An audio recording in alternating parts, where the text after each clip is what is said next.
Cheesy the Podcast, presented by Just Cheesy Productions.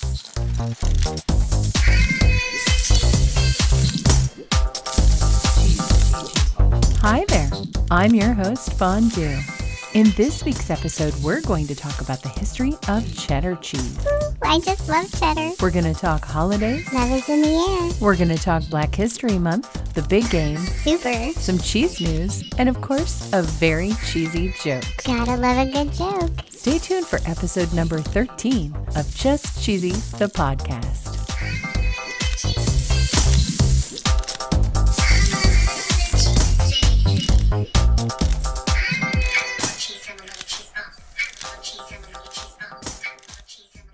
So, Cheesy, do you know what today is? Sunday. Right, but what holiday is today? The big game. That's today, but it's not a holiday. Valentine's Day. No, that's not until Monday. I give up. National Cheddar Day. Oh, that's right. According to the World of Cheese book, the story of cheddar can actually be traced back to the Romans who introduced hard cheeses to Britain. Wow. And the Romans may have introduced hard cheeses, but cheddar has an interesting history. Let's hear it. According to cheeseculturemag.com, cheddar's history dates back to the 12th century in a community called Somerset, England. Its namesake, Cheddar Village, is a small town with gorges and caves, and the farmers used that to keep milk cool on hot days. That makes sense. According to this article, the myth behind the birth of cheddar was that a milkmaid forgot about a pail of milk in one of the caves, and when she returned, she discovered the milk had hardened and it made cheddar. That seems a little simple. Right?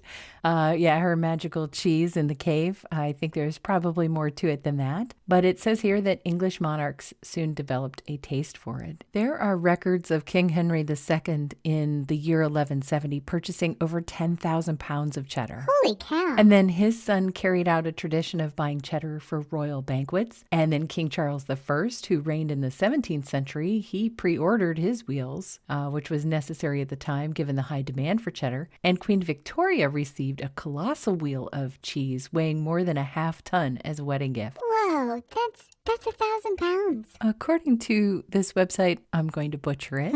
Oh boy. Called escoffieronline.com. It says here, since 1857, the cheese has been made by a process called cheddaring. Okay. And cheddaring is where pieces of curd are stacked atop one another. They're pressed to remove the whey. This was created by Joseph Harding, and it was considered a revolutionary process. This suppressed the growing of microorganisms that cause bacteria. So the cheese is then aged. How long? Apparently, mild varieties are sold after 3 months of aging. A medium to mature cheddar can be 3 to 6 months old. Mature. A mature to sharp cheddar is generally 9 months old or older. Extra sharp is around 15 months. And there's another one here called vintage, which is 18 months or more. Vintage. But I bet you want to find out the origins of National Cheddar Day. Of course. According to nationaltoday.com, in 1894, a renowned cheesemaker called Peter McIntosh brought his cheesemaking skills to Tillamook, which is in Oregon. Oregon farmers formed a cooperative that they know today as Tillamook County Creamery Association. And in 2019, the association founded National Cheddar Day on February 13th. Yay. And the purpose was to celebrate Tillamook's 110th birthday. Yay, cheddar. So cheesy, in honor of Black History Month, I found a story about a woman named Eleanor Eldridge. Who's that? Eleanor Eldridge was born in 1784 in Rhode Island. Eleanor's father was an African-American slave, but he had fought in the American Revolution in exchange for his freedom. Eleanor's mother was Native American, but she died when Eleanor was only 10. Aww. After her mother died, she began working as a paid servant. She became really good at housework and spinning and weaving. And Cheese. according to her memoir, she had become an accomplished weaver by the time she was 14. That's not cheese. And then she took leave of her kind patrons, and then she went to live with Captain Benjamin Green. And by the time she was 17, she had become a dairy woman. I knew there would be cheese. It says here that she took charge of the milk from 25 to 30 cows and made from 4 to 5,000 weight of cheese every year. Holy cow. Her cheese was distinguished by A premium. So she was great at making cheese. Go, Eleanor. Eleanor. Eleanor's fascinating story is so much more than just cheese. I recommend an article on rihs.org called No Man Ever Would Have Been Treated So, Eleanor Eldridge. You can also download a free copy of her book, Memoirs of Eleanor Eldridge, on Google. Google, not a sponsor. But if they were, their ad would go right here. It's time for my favorite segment. This week in cheese. Do you know what today is? I'm not falling for that again. Come on, just guess. National Cheddar Day. Yes, but think bigger. Sunday. Bigger. Valentine's Day. Not till Monday. Make it stop. Today is the big game. I knew that. Of course you did. According to WisFarmer.com, they have an article that says Americans expected to buy 25 million pounds of cheese for Super Bowl 56. That's so much cheese. According to this article, that's enough to fill the field at SoFi Stadium 25 times with award-winning wheels of Wisconsin cheese. Holy cow. You can say that again.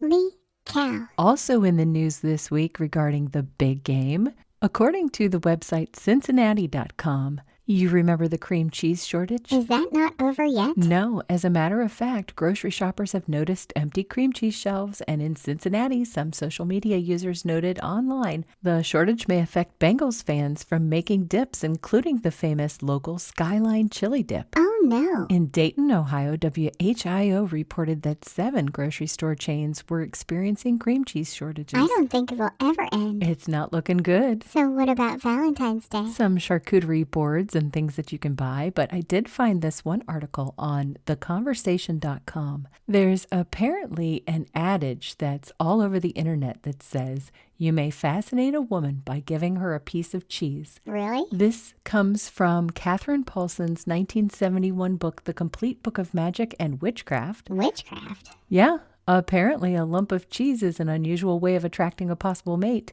but Paulson's book draws on a long history of magic.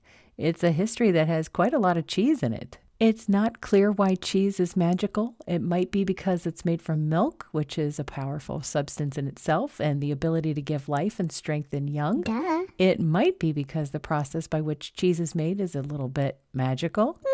Maybe. A 12th century mystic, Hildegard von Bingen, compared cheesemaking to the miracle of life in the way that it forms curds or solid matter from something insubstantial. You gotta love cheese. That is so true. I think it's time for a joke, Fondue. Why is cheddar popcorn such a terrible joke? No clue. Because it's both corny and cheesy. Oh, that's terrible. Nope, it's a little bit cheesy. Thanks to all you cheese balls that keep listening to us week after week. We truly appreciate you. Yeah, we do. Join us next week for episode number 14. Stay cheesy, everybody.